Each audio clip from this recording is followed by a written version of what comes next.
about two things that are verboten, right, in polite society. It's going to sound like I'm going to talk about politics and religion, but I'm really not.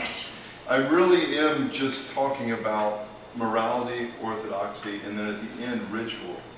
And so I'm going to use, though, because I have a limited vocabulary, I'm going to use the words liberal and conservative. Okay, but if you use them in the usual, Fox News, MSNBC context, you're going to miss the point of the talk, okay? So I tried to, at that very beginning, I put in kind of what I mean and what folks like me mean when we use the words liberal and conservative. And they're not, neither one of them are used as a pejorative, okay? Maybe later you can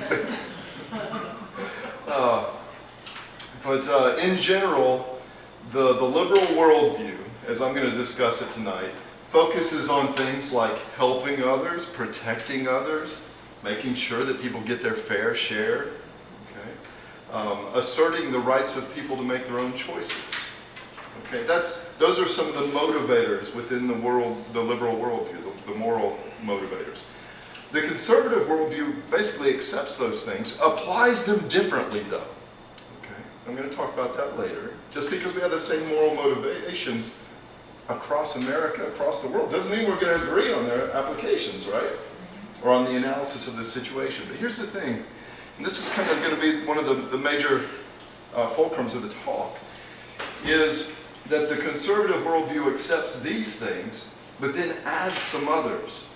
And these are motivators like strong in-group loyalty, a respect for authority, and a desire for purity. Okay? And again, if you think I'm talking about politics, you're going to miss the point. Okay, this talk is on moral psychology and its implications for orthodoxy. So while I will use examples that show up in our political discussions, I'm really just using them to demonstrate how the basic psychological mechanisms work. So why am I approaching, there's so many things that a priest can give a talk about at a parish, right? I could be talking about, the great entrance in the divine liturgy or something. This is one of the things that I've always been interested in, okay? As a doctoral student, this was one of my major areas of study, was political psychology, but basically the motivations of people and how that motivation gets acted upon and how others act upon people. So I've always been interested in manipulation, both public opinion and in individual situations. Even before I was a doctoral student, I was an interrogator, of course. And funny, but one of the things that we did, we spent most of our summer, after we had memorized the entire Soviet order of battle, we then studied psychology. So we could figure out what motivates people, and then of course learn how to use those motivations to get them to do the right thing. Right? And then I was finally able to play with some of these ideas. This past semester at the Naval War College, I got to teach a class. I didn't get to call it the mechanisms of manipulation, but that's basically what it is. It's a look at how our psychology and sociology works when it comes to opinion formation and opinion change. Right? And so much of it has relevance for us, not just as citizens, not just people living in a world where people are trying to manipulate us, but as Christians trying to live a good life. One of the things that it really developed in me as I study these things is it reinforces, or perhaps creates from scratch, a sense of humility. Okay? Because I begin to understand why it is that I should defer from judgment. Okay? Why I should always wait and try to figure out what the mind of the church is on something before I commit myself. Okay? Because I understand how easy it is to manipulate me. And I'm someone who's been through training to avoid this kind of thing, to recognize it when it happens. But as I was telling Nick, Nick's going to be going to a place where they are going to push his stress buttons. Just knowing that they're pushing their stress buttons doesn't get rid of the stress. Just because I know that people are going to try to manipulate me doesn't make me immune from manipulation. Okay? And the same is probably true for you too. So that's part of this talk. But I had a really good time with the students at the War College developing some of these ideas and getting to talk explicitly about how they resonate within different cultures, how these conservative and liberal ideas resonate within different cultures, and how they are reinforced by ritual. So, for example, one of the things that we did, we spent part of our time talking about Islam and how it is that traditional Muslim ideas are reinforced within their culture, and how they can be manipulated to, recruit jihadists. Okay, and ritual has a lot to do with it. And then I actually got to do a section on orthodoxy, because I was using Samuel Huntington's framework of civilizations kind of as a way to approach things. And so I got to describe to them, it was the first time they'd ever heard that Christians do prostrations, right? But by the end of this talk, I think you'll have an appreciation for what doing prostrations does to your moral instincts,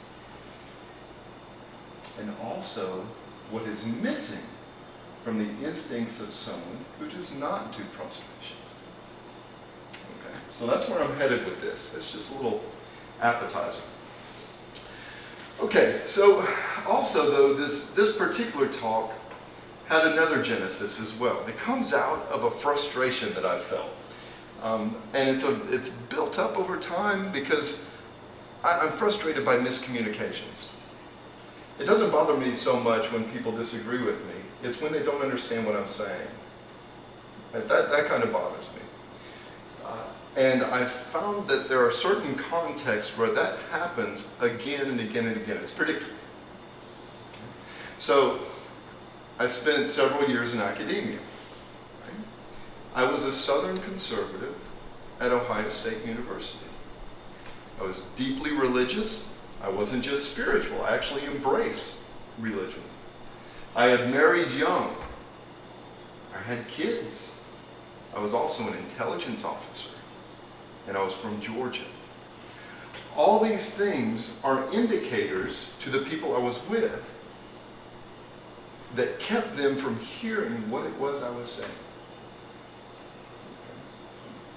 You may not believe it. But you get the same kind of thing in New England. But here it's more so. Because when you're in an academic setting, like I spent some time at graduate school at the University of Georgia as well, everyone there, you kind of had to apologize for your military service, or kind of explain how your Christianity wasn't affecting your analysis or something like that. It's silly sometimes.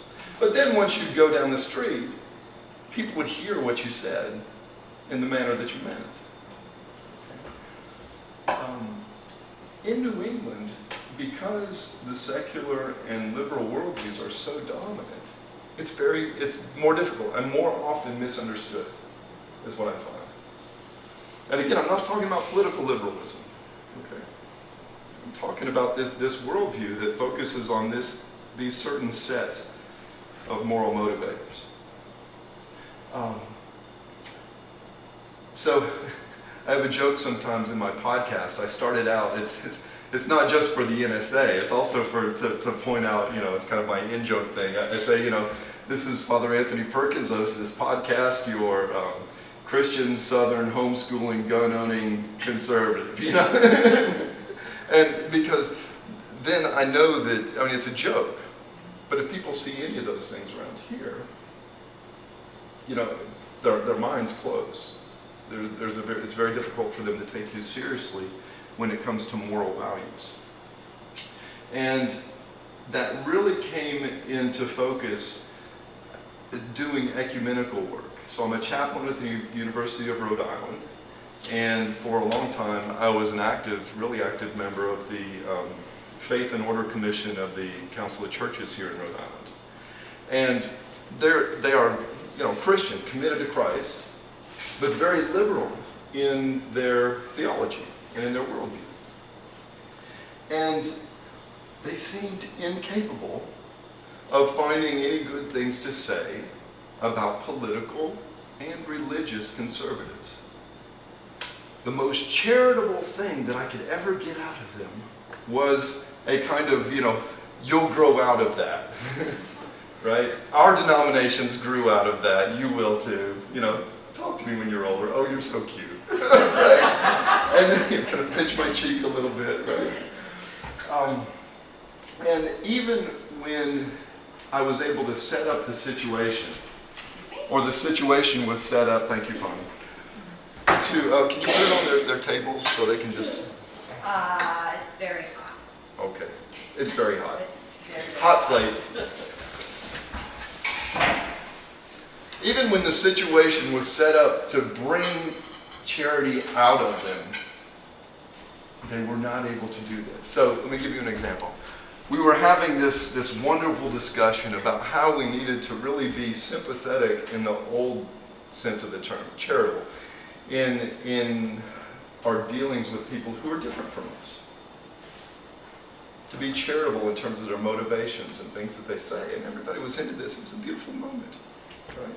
And because explicitly they were trying to keep the Orthodox priests involved in the council. They were like, yeah, okay, oh, this is fantastic.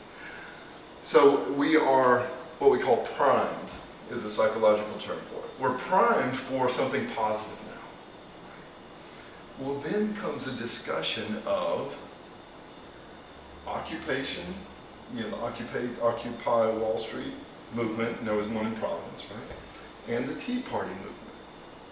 Now, both of these are anti-establishment movements. As a political scientist, they look a lot alike, right? But when we were discussing the Occupy movement, which is a liberal movement, right? The group was willing to excuse some of the problematic behaviors of Occupy members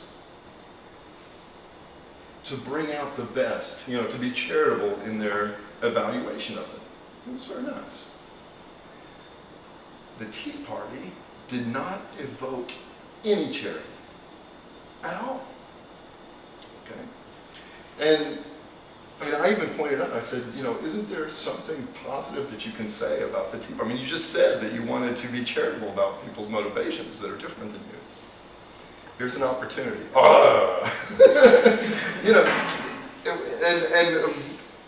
There was maybe a moment of cognitive dissonance where they recognized, but then it just went away. And they just went back to that black and white analysis. Now, there are a couple of ironies here. One of the ironies is that one of the virtues that liberals embrace is open-mindedness. Okay? And in most domains, it's very true. Liberals, based on their behavior and in surveys and stuff, one of the characteristics of a liberal is someone who is open to new experiences, right? Open to travel and things like that. So that's one of the ironies. A second irony, though, that comes out from the research is that conservatives who travel in that kind of circle often have a much easier time finding charitable explanations for the opinions and behavior of their liberal colleagues. It's like a bridge of understanding that only goes one way. Okay? And I always wondered when I saw this, is this just me? Because like I said, I have to be humble. I recognize how my biases affect my analysis. But let me give you an example of this disconnect, of this one-way bridge of understanding. Okay? And these examples are kind of political, so forgive me. The first one is gay marriage. Conservatives understand why liberals would see gay marriage as a civil rights issue. Because there's fairness involved.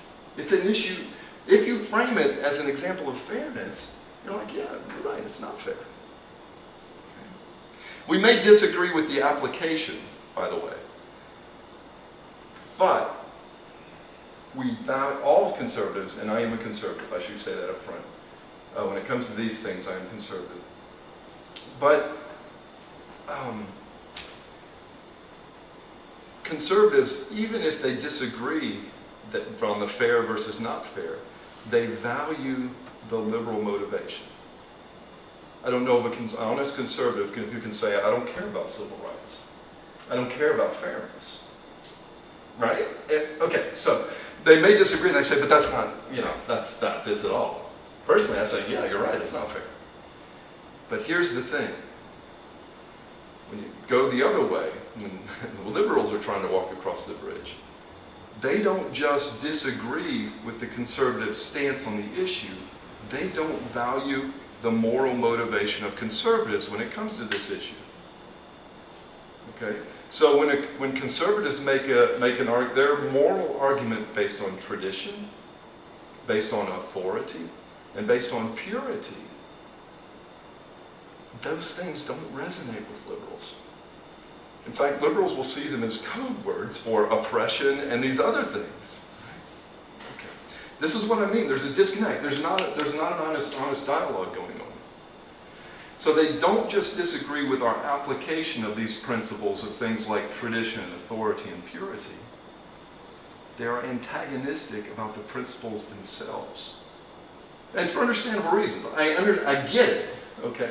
A liberal will say, oh, those things have been used to cause all these problems.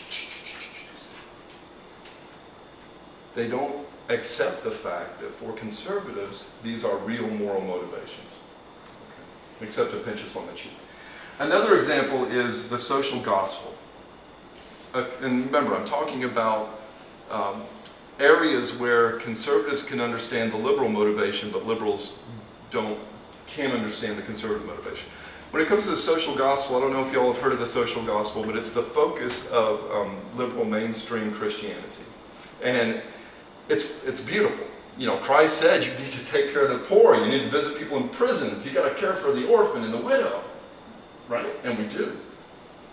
Because we're going to be held accountable for that. Okay? We see it as conservatives see it as one of the ministries of the church. But on the other hand, what ends up happening at groups like the Rhode Island Council of Churches, that is the entire ministry. And when others try to bring in things like, what about the need to teach and assert tradition? What about the need to reinforce church authority? No, those are anathema to the people in places like the Rhode Island Council of Churches. Okay? So, again, if you did a Venn diagram, you know what a Venn diagram is, right? So you've got this set of liberal values, and conservatives buy into all of them, the motivations. It's just there's another set of things that conservatives value, but liberals don't. Right? More on this in a minute. Let me give you another example. The ordination of women priests or married bishops.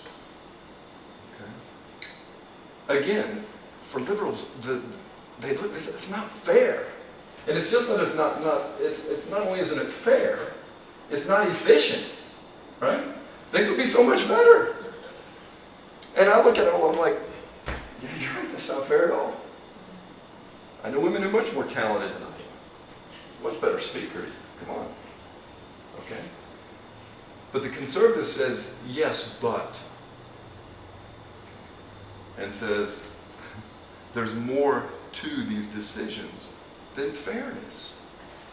And liberals are not willing to accept the merit of the conservative claim that the concerns of fairness are outweighed by the moral authority of historic precedents, the authority of tradition, to include canon law.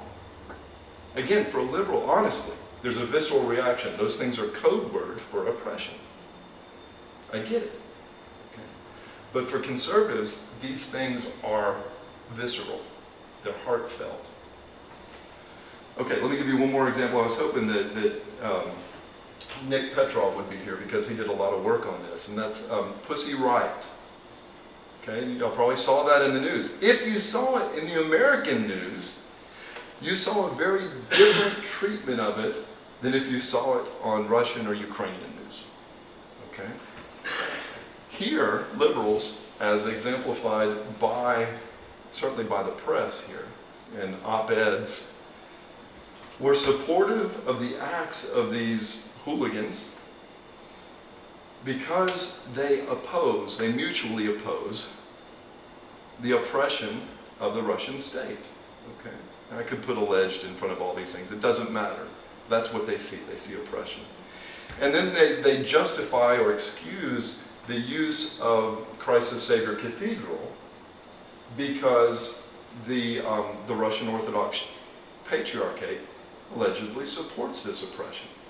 So for them, they're like, you know, it's political activism.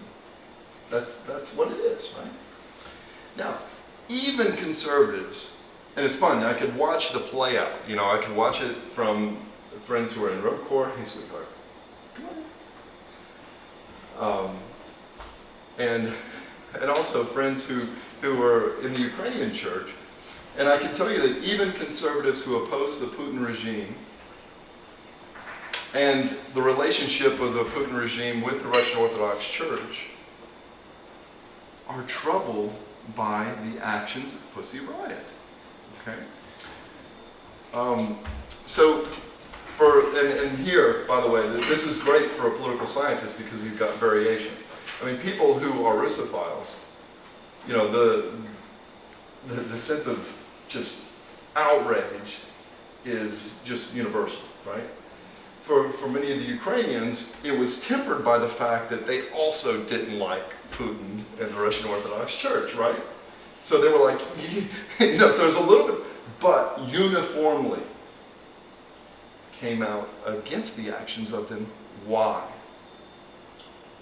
Because the issues these activists raised was outweighed by its social and its spiritual blasphemy.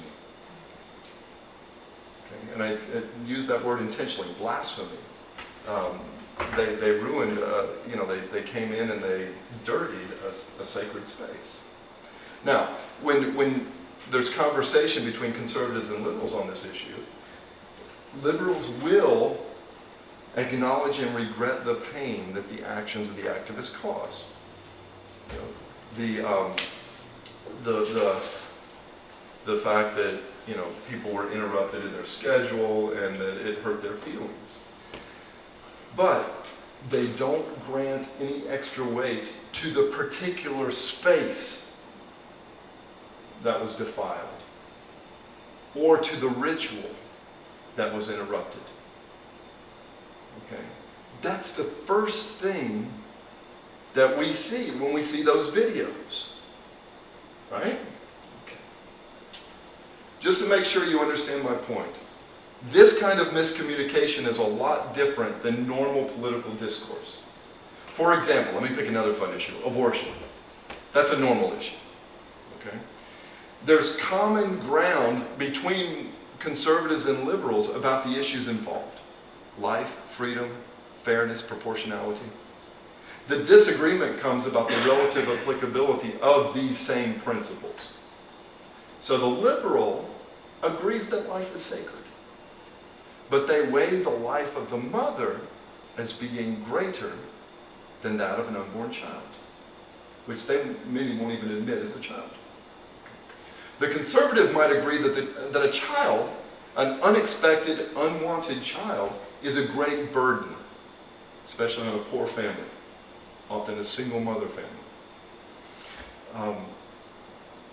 But they assert that the possibility of other options than abortion, such as abstinence, birth control, marriage, and adoption, make it less important than protecting the interests of a defenseless child.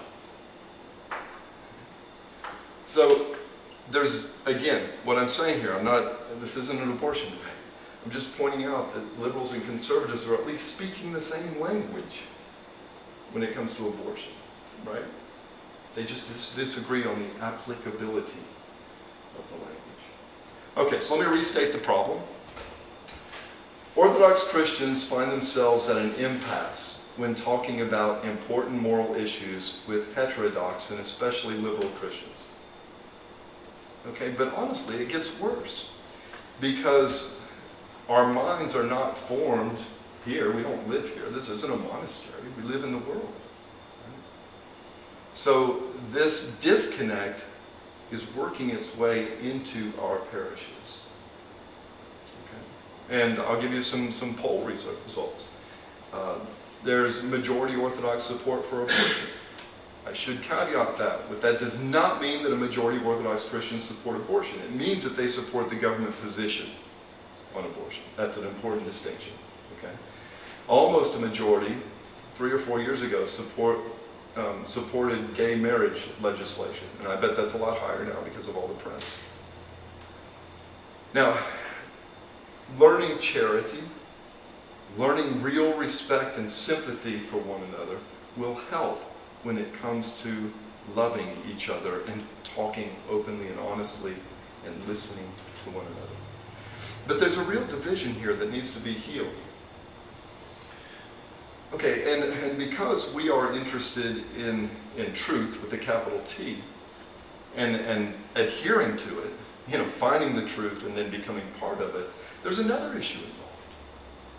I mean, are liberals right that there's a whole set of moral motivations that are like vestigial and not just unnecessary but counterproductive?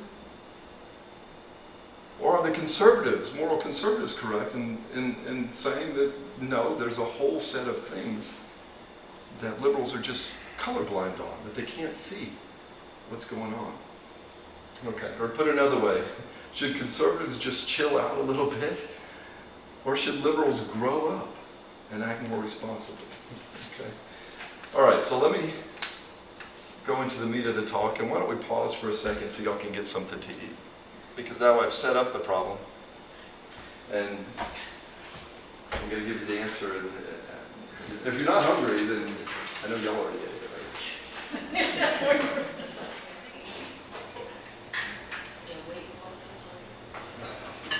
And Joseph? I have a I question. don't know. I may not answer until later. Well, the thing is, from what I've gotten from your introduction, it seems that there is a crisis that's multifaceted.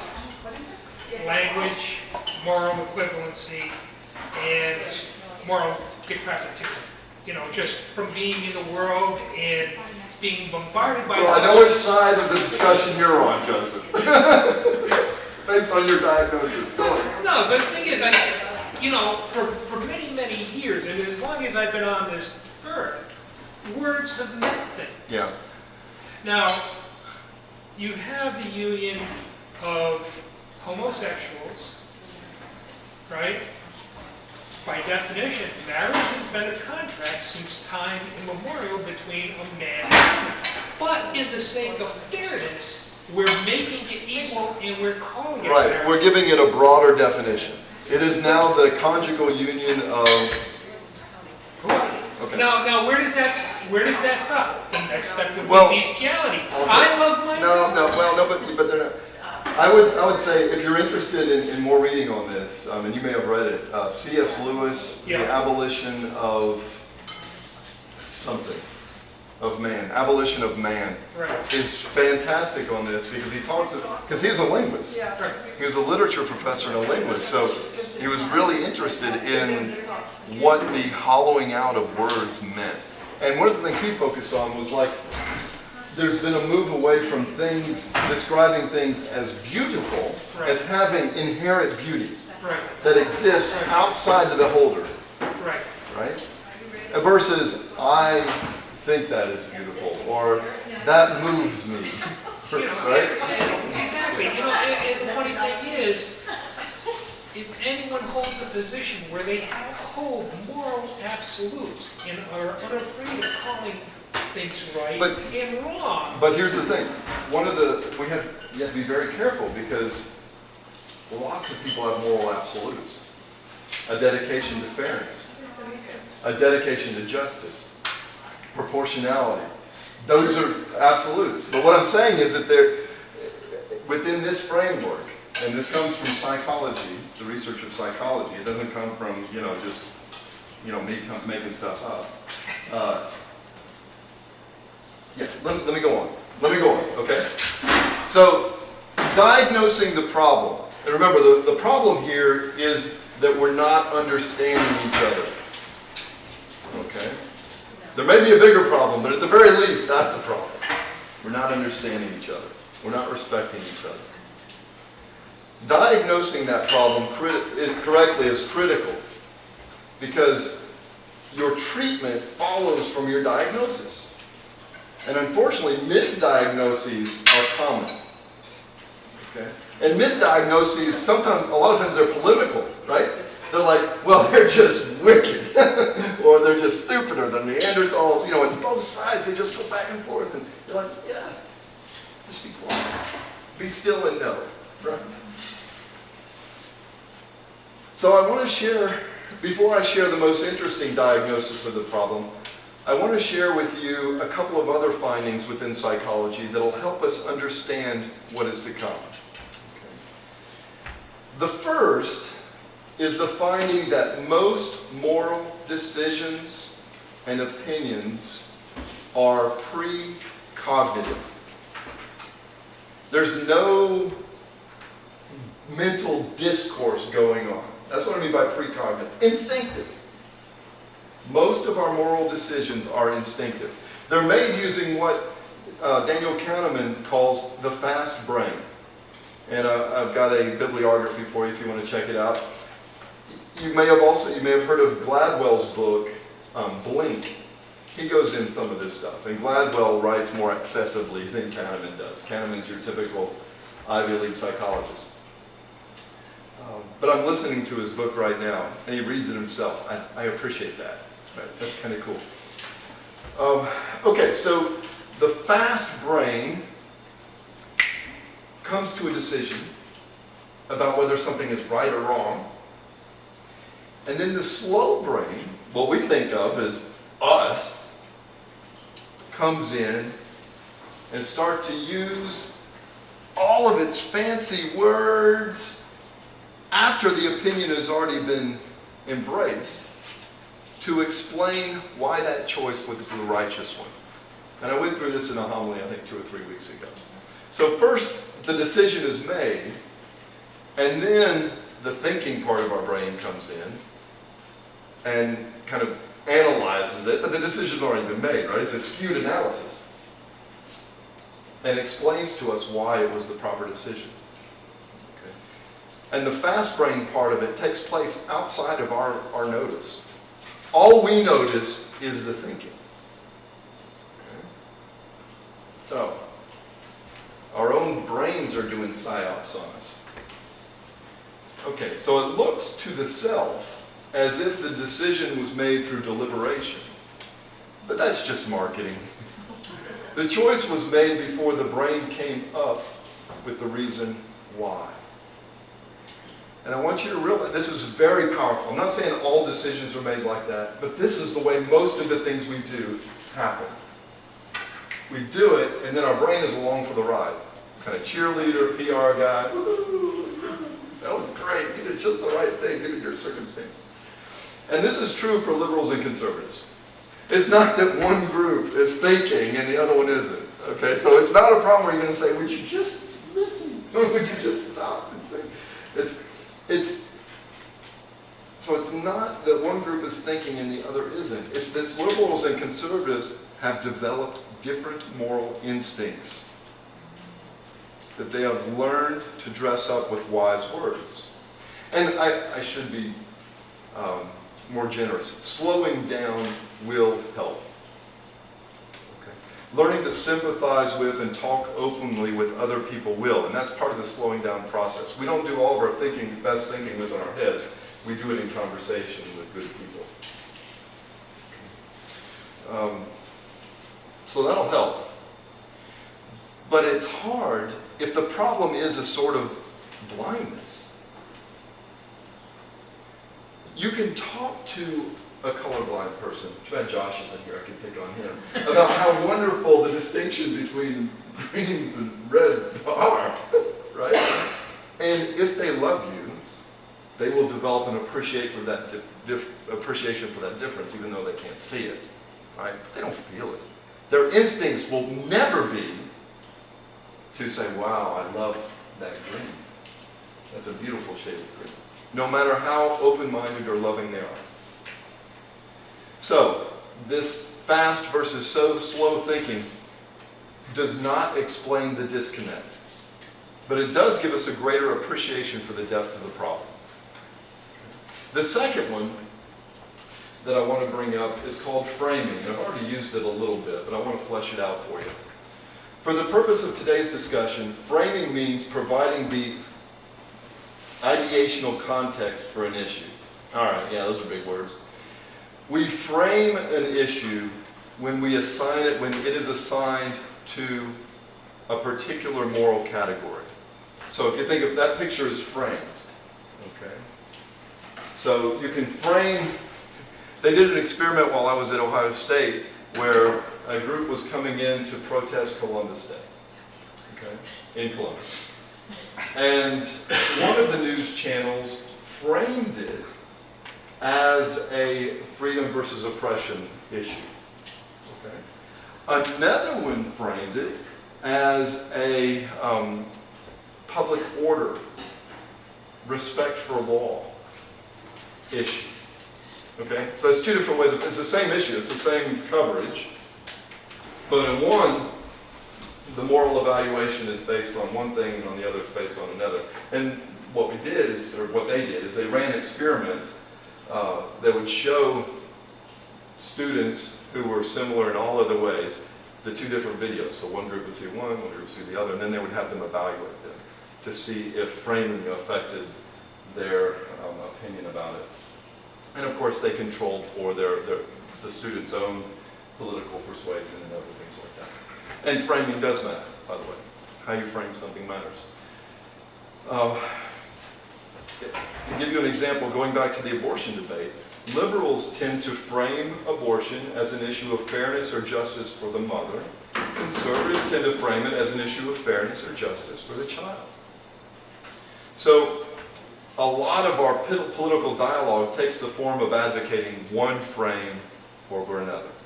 Okay, right? That's what a lot of is going on. Is one group frames it one way and another group frames it another, and sometimes they just talk past each other. They say, "Well, you're not hearing me."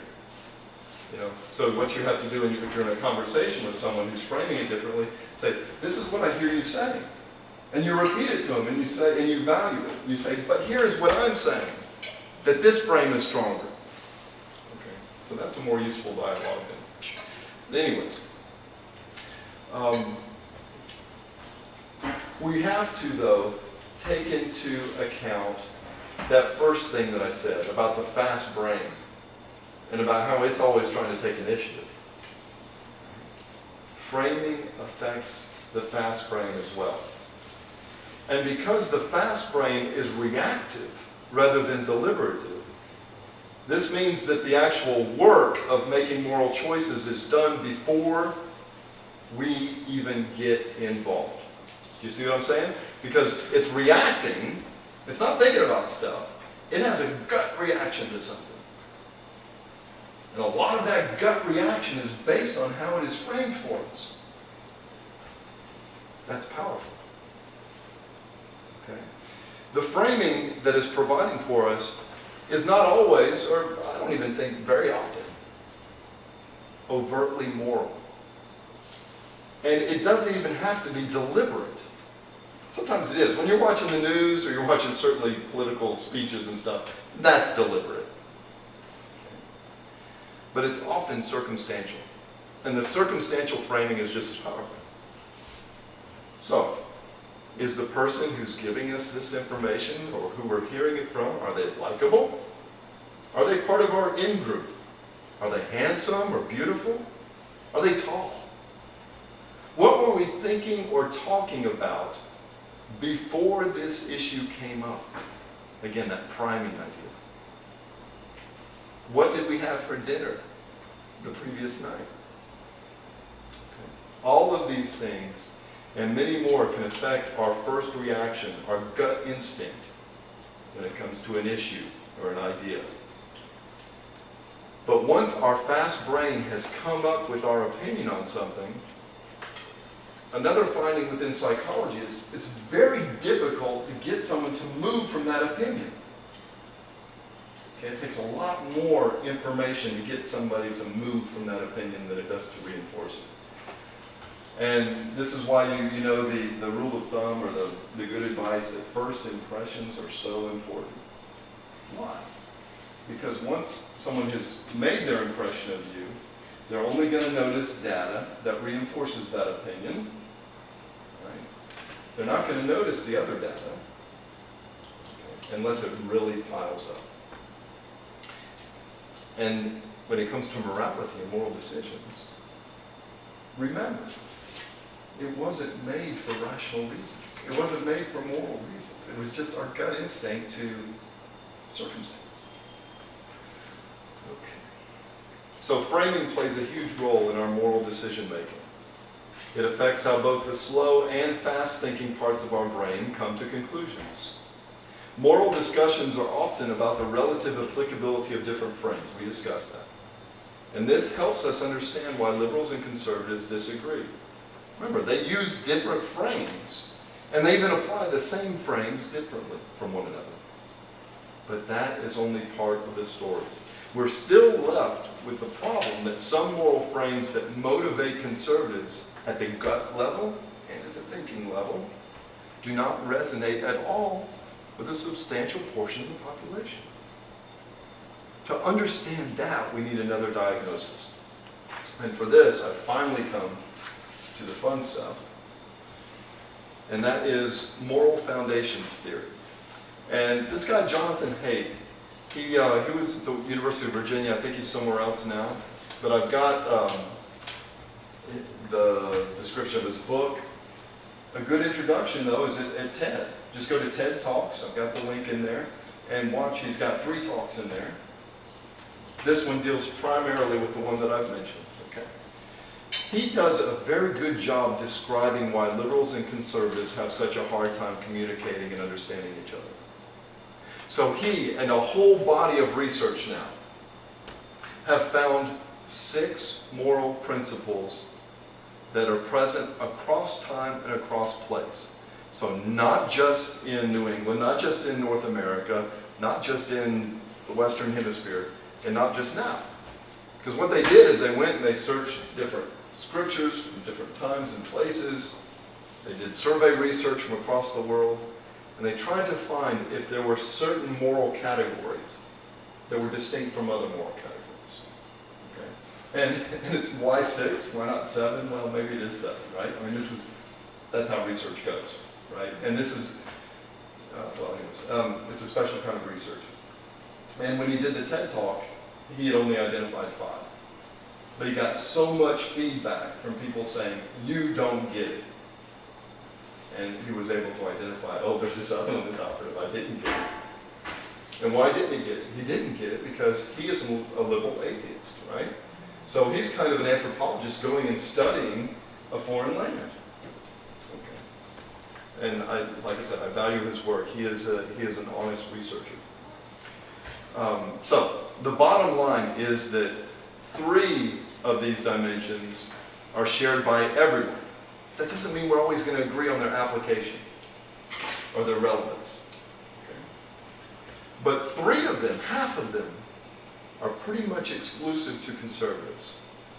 So on a scale of 0 to 6, these 3, the conservatives are like between 4 and 5 typically. Liberals are like between 1 and 2. Okay.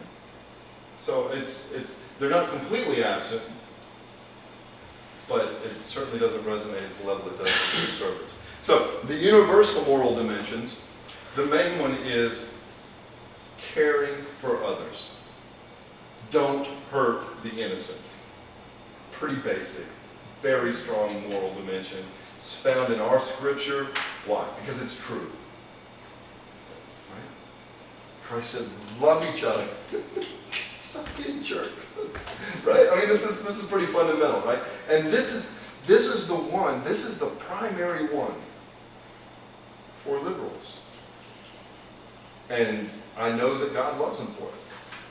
Because this is what God said to do. Care for people. Right? Don't do harm to others. Okay, so that's one. Another one is fairness or proportionality, and an abhorrence for cheating. Okay? Now this is another one. Liberals love, conservatives love both these two. Right? And this is a good example of how they play out differently. Right? Because And it comes out in discussions of the welfare state. Right? So conservatives focus on the cheating aspect, right? And liberals will say, you gotta feed the poor. Right? It's not fair. It's not their fault. Is how it resonates with the fairness proportionality. And so there are all kinds of ways that this shows up in our politics and in our moral decision. But hopefully you recognize it. Everyone here should recognize, yes, I get outraged when things aren't fair, and I get outraged when people cheat and are punished. Okay. The third one is freedom and anti-oppression. Okay. And this is a universal one, but it plays out very differently because who's oppressing, right? So for a Tea Party member, who's the big oppressor? The government, right? The government is taking away my freedom. Okay. But for a liberal, someone who's looking out for the little guy, right? Who's the oppressor? Capitalism, right? I mean, that's the Occupy. And boy, they're so close because, again, Tea Party, they're anti-big business and big government. Occupy is anti-establishment. I mean, they should sit down and really just chill out and talk to one another. Be much more effective working together. Anyway, so those are the three universal ones. They resonate with everybody. Everybody like, yeah, I got that. Okay, now some of these you're going to start falling away. You're going to be like, ah! Because liberals take these next ones and they evaluate them based on those first three. Right? Okay, but for a conservative, these are moral necessities of their own right. So the first one is in-group loyalty. In-group loyalty. And what's the word when you're not loyal? You're, I don't know, turncoat, betrayal, disloyal, right? Traitor, right? Okay, so you use a political example. One of the critiques that was made against President Obama, that I'm sure liberals like, well, what? Was when he came out and says, I'm a citizen of the world. For a liberal, that's very nice. I care about the whole world, right? But the conservatives were like, oh my goodness, aren't you loyal to your country? Aren't you the president of our country? So there was a disconnect. Another one is respect for authority and tradition, or just respect in general. Respect for authority and tradition versus subversion, or whatever the negative ones are. Okay. So if you make an argument from authority to someone who is genuinely liberal, they are going to weigh your moral decision based on care versus harm, or more likely, freedom versus oppression. Okay? That's the natural one, right? Whereas a conservative will say, yes, I recognize that authority is sometimes misused, but that concern is outweighed in this case by X, Y, and Z.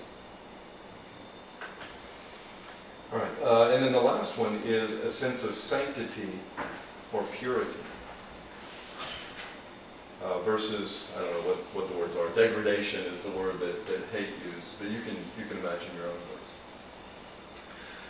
Okay, so those are the 6 moral dimensions. Any questions on those 6? It makes sense to everybody? Okay. All right, now, like I said, I found this so powerful, and I ran out of time. I wanted to show you the graphs, but what the graphs show is it goes through each one of these 6, and it shows the difference between liberals and conservatives, self-identified liberals and conservatives on those. Okay. And what you saw is on those first 3, they all agreed, based on surveys, based on what would you do in this situation, how do you feel about this, and so on. Psychologists are pretty good at survey research. But then when you got to the other 3, so if you have liberal over here and conservative over here, as you move across, it went from like 0 all the way up. Okay? So he's describing something that is very real. What do we do with that? Oh, and let me recommend that you go to the website. It's on your handout. And it's the first one. It's the morality quiz. Test your morals, values, and ethics. You can become part of this project. And they will give you the results of your survey. So if you're nice to me, I'll tell you how I came out. But I'm not a pure conservative. Because, I mean, I'm an American. I don't trust authority, right? So how did I end up being Orthodox? Because I recognize the need for authority. But my instinctive reaction to authority is, it's not always a healthy one. Okay. So, I think that's pretty powerful. And now we're going to come into the so what. And the so what is, hey, that's kind of cool.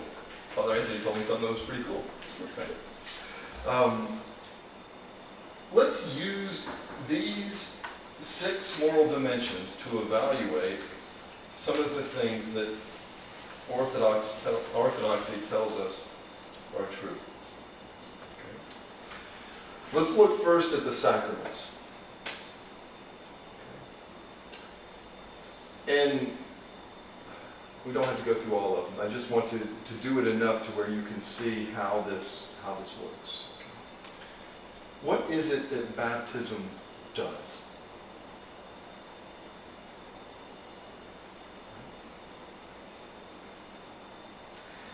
If you have an instinctive moral sense of purity, a desire for purity, baptism means something more than if you don't.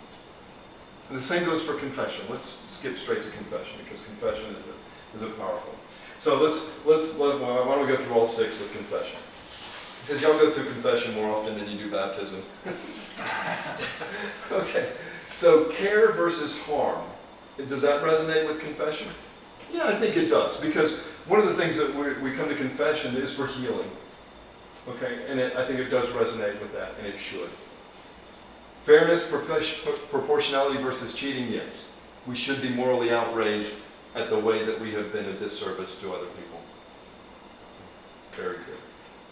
How about liberty, freedom versus oppression? I don't know. I don't know if that one resonates or not.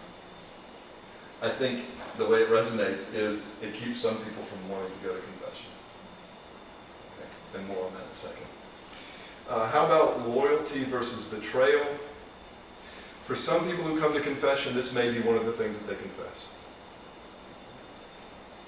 All right. Why don't we go ahead and include another sacrament here? No. How about authority, tradition, respect versus subversion? This has a huge play in our confession. Because if you do not have any respect, any instinctive respect for authority, then it's going to take an extra act of will for you to come to confession, which is good for us. Why? I was at a wake a couple of days ago, and because I was, I get all the spiritual questions because I'm our ministry. And this guy comes up to me and starts saying, "Oh, you're Orthodox. Yeah, I grew up Catholic, man. I couldn't stay. Yeah, you know all this stuff. All the stuff that they were using to try and control us, confession and all that other stuff." Yeah, that's what I do. I'm just trying to control you guys. Manipulate you. Yeah, penance, mow my lawn, right? For someone who doesn't have an instinctive respect for the need of authority, going to confession will not seem like a natural thing to do. It will still be things that people do, but again, it will take an extra act of will. And God bless people for doing it when it's hard. But the last one is the one that I think makes a big difference in how confession feels for liberals versus conservatives. If you feel, if you don't just believe, but know in your heart and in your gut that you are carrying around accumulated filth from the compromises you've made, the mistakes you've made, that means something very different when that prayer of absolution is read and you know that accumulated filth is gone. It's something that you, again, is felt in the gut for someone who has this sense developed within them.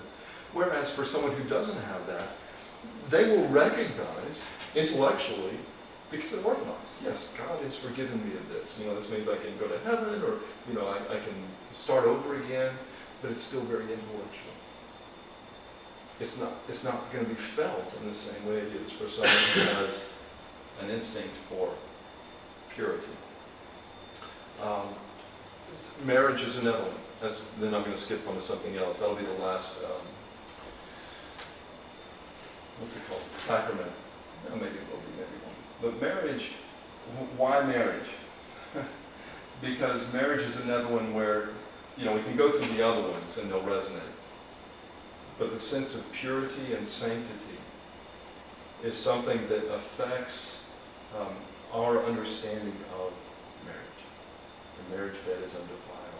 What does that mean? It means that other beds are defiled. It means that there's a set of things that keep me clean and a certain set of things that defile me.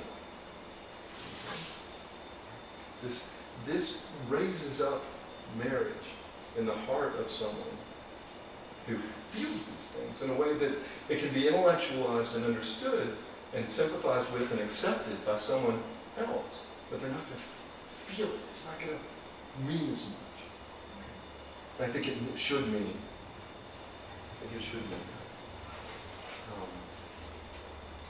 Okay. And then, ordination, the authority thing comes in there. Let me skip a little bit and go on to just the general point. The Orthodox way, or what we call orthopraxis is the Greek, is demanding and it is inclusive. It's a full way of life. We call it the fullness of the faith. To the extent the fullness of the faith, all this way that Christ has developed for our sanctification, for the purification of this world, to the extent that it requires loyalty to Christ and the church versus universality, to the extent that it requires respect for authority, think of the church, tradition, ecclesiastical authorities, and to the extent that it requires a desire to work towards purity, we have confession, fasting. Think of the not necessarily the fast during Lent, that's not all about purity, but the pre-communion fast is about purity. Okay. If you think about, if a desire to work towards purity matters, then people for whom these three moral dimensions do not resonate, they are going to have a harder time. They can still enjoy the benefits of the way. This is not what I'm saying. Liberals can be saved. God bless them. Of course they can. But it's much easier and natural, and there's the reinforcement of the gut when all these things are developed within the person. Now, okay, sounds like I picked on liberals. Let me pick on conservatives for a second. Conservatives have some work to do. Their willingness to misapply moral concepts and misinterpret, often into liberal opinions, is wrong, and it turns people away. Conservatives have to remember that liberal motivations are real, true, and useful. So it doesn't do any good to act as though liberals were doing things in bad faith. Right? All right, so given all this, what can we do as leaders in a parish, leaders in a community, leaders in families, to help people grow towards a fuller faith, one that resonates across all these dimensions? Okay. And the idea here is not to create people who are going to vote one way or another. That has nothing to do with this. It's just, why make it harder on ourselves? What can we do to make, maybe it's too late for us, what can we do for the next generation so that these things resonate more fully? For me, I believe that much of it can be done through ritual. Okay? And I'm just going to give you a little teaser because I think it's probably, yeah, I've been going for an hour. I want you to think about the role of ritual and how it reinforces all of these moral dimensions. But especially how it does the last three, because the world does a good job at reinforcing the first three.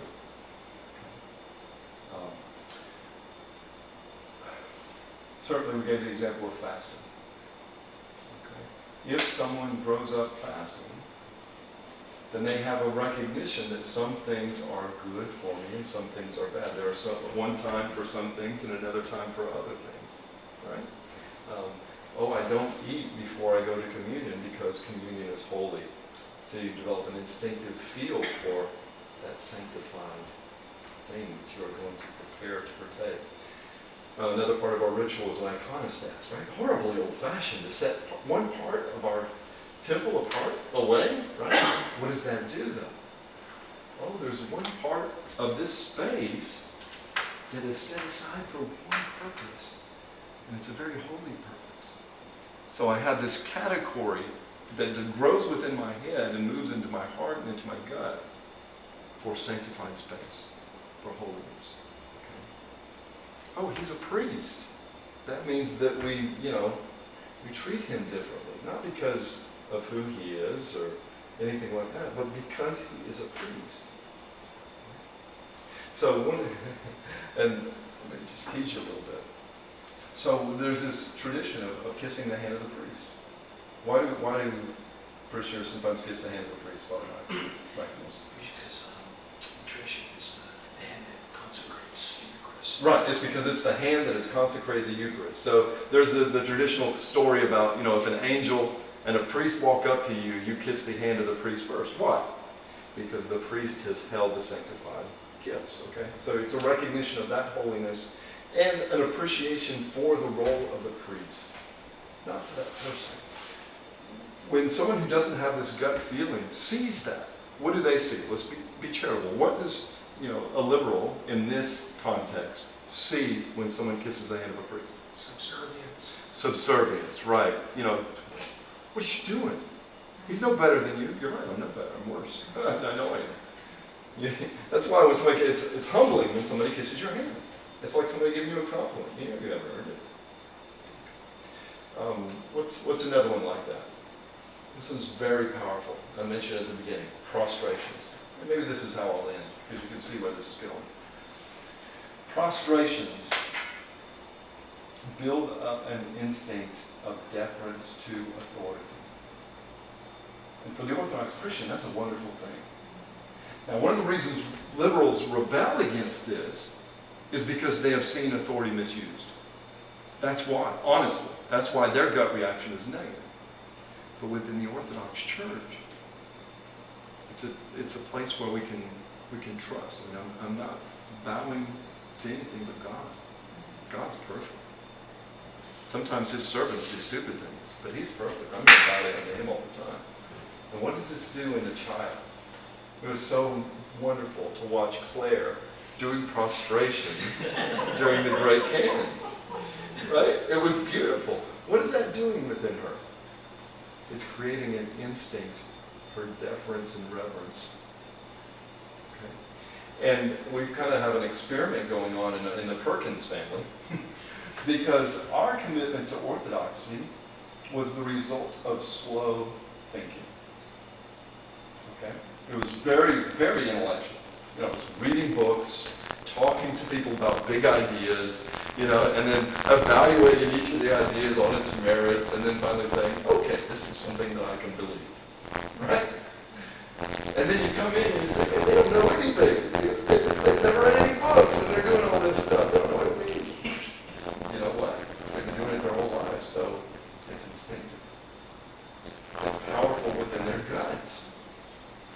Right? And so the experiment of Perkins family is you've got Father Anthony and Valentina who are converted through the mind, and then our kids who have grown up within it. And to just see the difference in how they relate to stuff is very natural and real for them. And of course, it's growing with our hearts, that we've been going. But it's beautiful.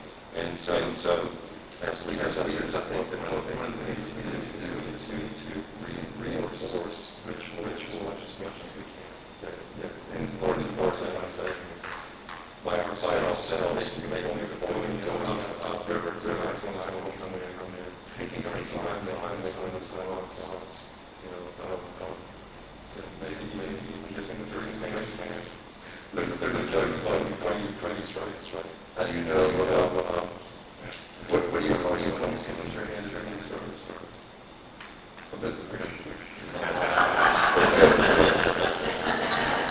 Part of the reason because Ukrainian churches, the circumstances in Ukrainian churches, formation, or at least rebirth, as the Orthodox Church, it was partly in reaction to abuses of authority. So, from its genesis in the early 20th century, there was this reluctance to commit to that again. But now I think we can relax a little bit. Holy Orthodoxy is holy and trustworthy. Okay, so that's pretty much all that I have to say. I do encourage you, though, to go and take the morality quiz test and find out, how you score on those different dimensions. It's kind of neat. But again, don't let it trouble you if you show up as liberal or conservative or something like that. That's not the point. I thought it was kind of funny because one of the questions was, is it okay to hurt animals or to kill animals? I'm like, well, I'm not a vegetarian, right? So at least in some circumstances, it's okay to kill it. But of course, that shows up in a different place, so it looks like I don't care about that. Be nice to people. Okay, we can just take a couple minutes for any questions or comments. There seems to be a lot tied in with the emotional mind versus the rational mind. How do you reconcile the difference between the two?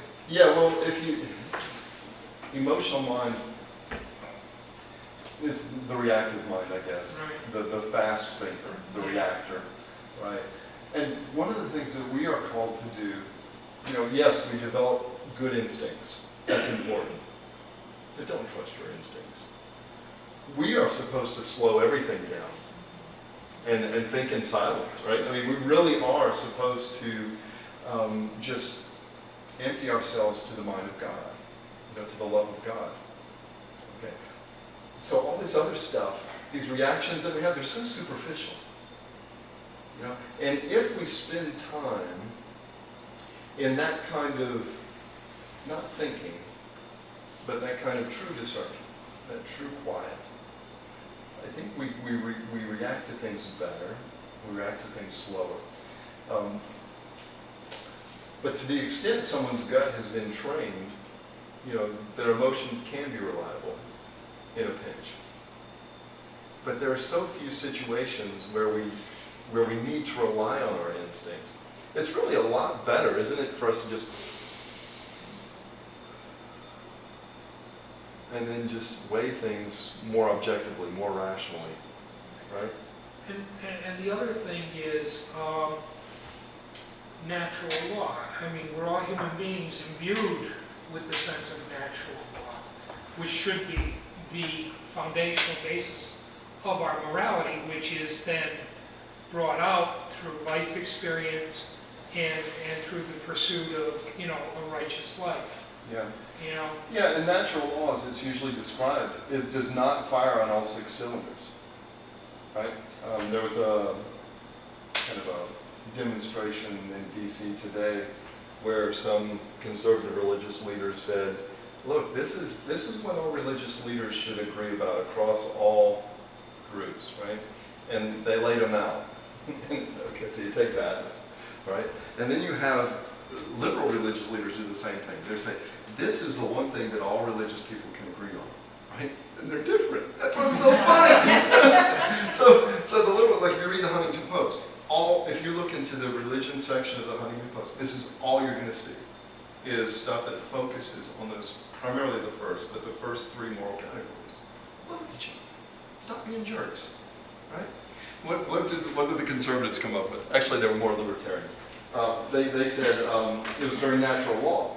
It was God gives us certain rights. It's the government's job to protect these rights.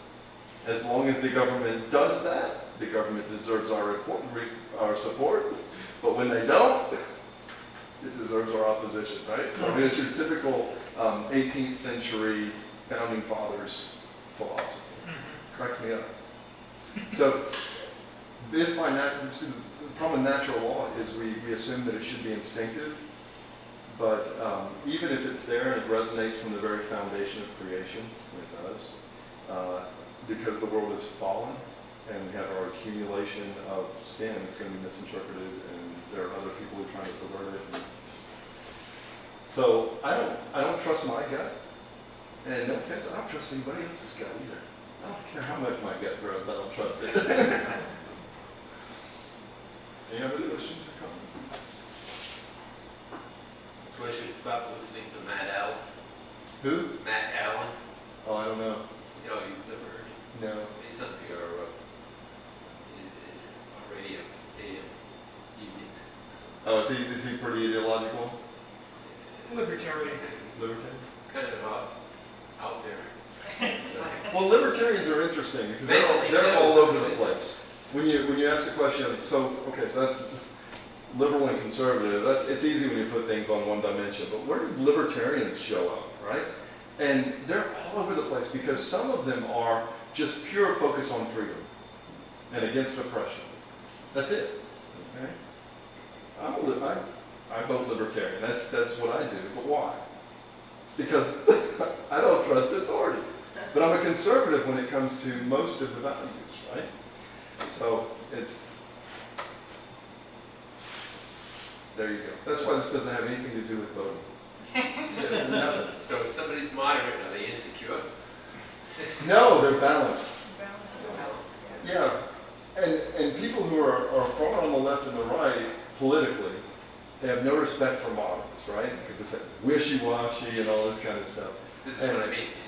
Right, yeah, okay. And I don't know if that's true or not, but I do know this, that as Christians, part of loving other people, even our enemies, is figuring out what motivates them. And if that motivation is based on something true, however warped, then you have a bridge. You have a touchstone that you can use to bring them out of their madness. Because they're obviously mad if they disagree with us.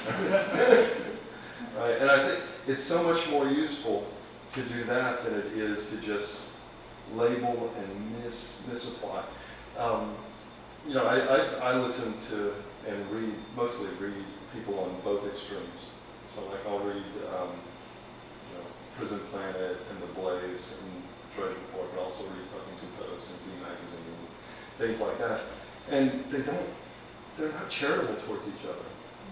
They completely demonize one another, assume the worst about them. That's not Christian at all. And we're called to be Christian.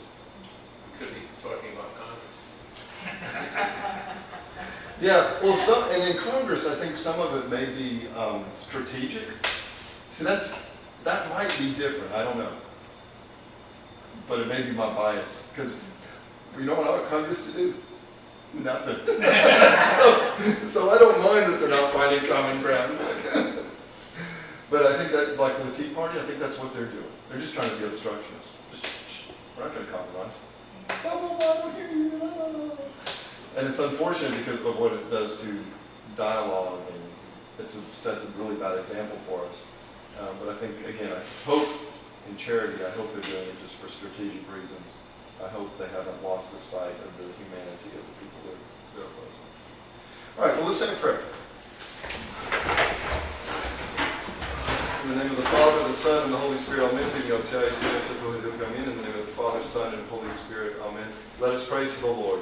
To the prayers of the Most Pure Lady, the Theotokos and Ever Virgin Mary, Saint Michael, the Archangel, patron of this holy church, and all the saints, have mercy on us and save us. Grant us your discernment, your peace, your patience, and your love. For you are holy always, now and ever, and to the ages of ages.